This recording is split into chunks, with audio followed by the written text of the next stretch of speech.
Assalamualaikum warahmatullahi wabarakatuh. Halo teman-teman, perkenalkan nama saya Naufal Habibi Imaduddin. Saya berasal dari sekolah SMP IT Al Khair Barabai. Di kesempatan kali ini saya akan menceritakan sebuah cerita rakyat yang berjudul Legenda Gunung Batu Bangkai. Jadi teman-teman, pada zaman dahulu di suatu tempat di Kalimantan Selatan, hiduplah seorang janda tua bersama seorang anak laki-laki yang bernama Andung Kuswara. Mereka hidup rukun dan saling menyayangi. Setiap hari mereka bekerja untuk mencukupi kebutuhan hidup sehari-hari. Andung mencari kayu bakar atau bambu ke dalam hutan untuk dibuat lanting teman-teman.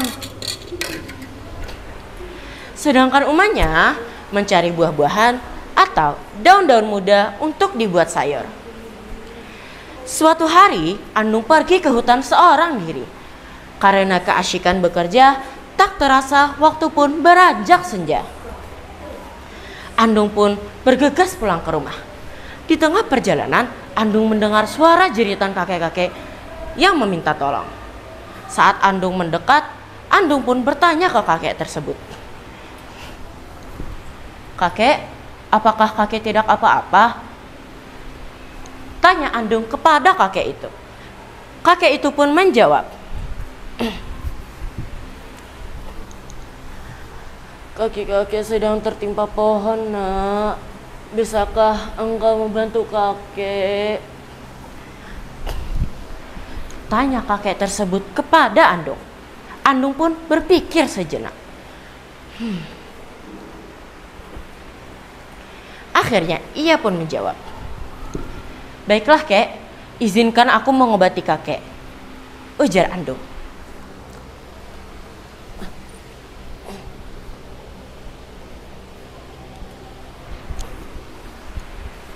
Setelah menolong dan mengobati kakek tersebut, kakek itu pun berkata seraya berdiri,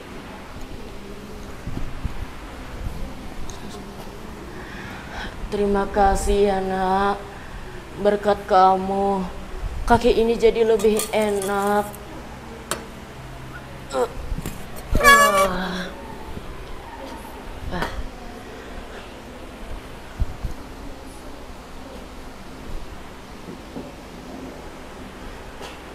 "Ini, ambillah kalung ini. Hanya ini yang kakek miliki. Ini sebagai tanda terima kasih kakek karena kamu telah menolong kakek tadi. Semoga dengan kalung ini bisa membawa keberuntungan untukmu." Andung pun menerima kalung itu dan bergegas pulang ke rumah.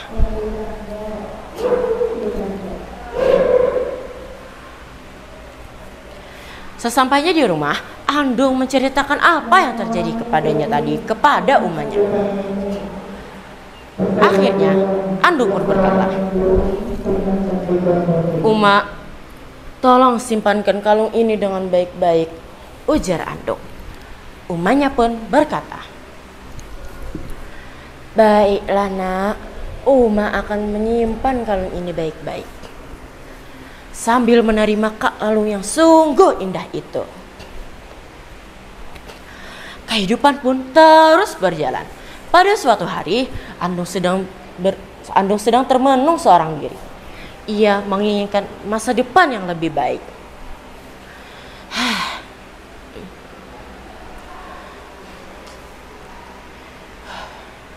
Akhirnya, Andung memutuskan untuk merantau ke negeri seberang.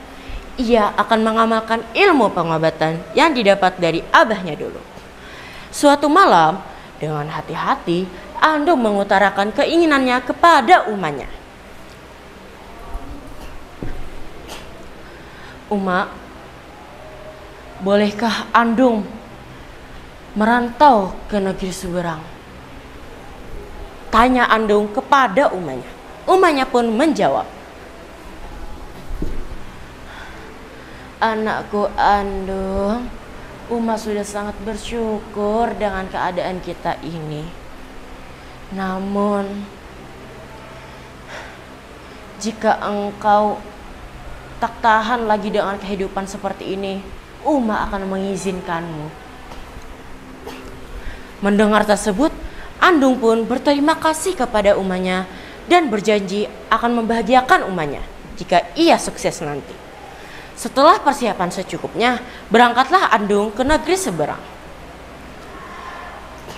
Andung, ingatlah Uma, ingatlah kampung halaman tanah leluhur kita ini. Bawalah kalung ini bersamamu, ujar Uma Andung. Andung pun mengambil kalung tersebut dan pergi merantau. Berbulan-bulan sudah Andung tak pulang ke rumah. Banyak kampung dan negeri telah dilewatinya. Pengalaman pun ia dapat. Setiap orang yang meminta bantuannya, ia tolong. Suatu siang yang terik, tibalah Andung di kerajaan Basiang yang tampak sunyi. Saat Andung menyusuri jalan desa, tak sengaja Andung melihat seorang petani yang tubuhnya penuh koreng. Andung pun menyembuhkan petani tersebut dengan ilmu yang ia ketahui. Dari petani tadi, Andung tahu teman-teman bahwa di negeri itu sedang terkena wabah penyakit kulit yang mematikan. Akhirnya ia menetap di desa itu untuk beberapa waktu. Sementara itu, di istana, raja sedang bermuram durja karena sudah 2 minggu putrinya tergolek tak berdaya di pembaringannya. Mendengar berita tentang kehebatan Andung, raja pun mengutus Sulubalang untuk menjemput Andung agar bisa mengobati sang putri.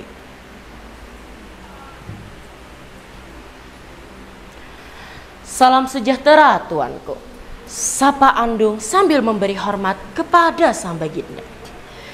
Raja pun mempersilahkan Andung untuk masuk ke dalam kamar sang putri. Sesampainya di kamar sang putri, Andung pun melihat sang putri tergolek tak berdaya di pembaringannya. Ia pun mengerahkan semua kemampuan pengobatan yang ia kuasai. Namun itu semua sia-sia saja. Sang putri tetap terdiam. Tiba-tiba tangan Andung mengambil kalung yang ia punya. Setelah itu direndam dalam mangkok yang berisi air.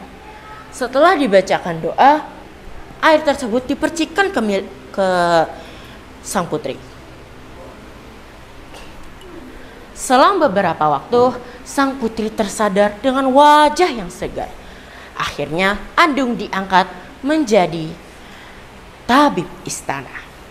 Beberapa waktu kemudian, Andung dinikahkan dengan sang putri. Selang beberapa waktu, istri Andung mengidam buah kasturi yang hanya tumbuh di Kalimantan. Mendengar hal tersebut, Andung pun menyuruh para prajurit dan hulu balang untuk mencari pohon tersebut. Sesampainya di Kalimantan, berangkatlah Andung ke Loksado, yang dikabarkan ada satu batang pohon kasturi yang sedang berbuah. Sesampainya di situ, alangkah terkejutnya Andung melihat pohon tersebut tepat berada di depan rumah umanya. Andung pun menyuruh para hulu balang dan prajuritnya untuk kembali ke istana. Mendengar keributan di luar, umanya Andung berjalan terseok-seok ke arah rombongan Andung.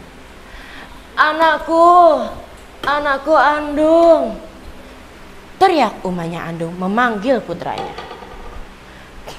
Andung pun berbalik badan. Ia sangat malu mengakui umanya yang sudah tua renta. Akhirnya ia memutuskan untuk membentak umanya. Hei wanita gembel, aku ini seorang raja keturunan bangsawan. Aku tidak kenal denganmu, bentak Andung. Mendengar hal tersebut, hati umanya Andung hancur lebur. Ia pun berdoa kepada Tuhan. Ya Tuhan, Tolong tunjukkanlah keadilan dan kekuasaan-Mu ya Tuhan. Umanya Andung berdoa kepada Tuhan.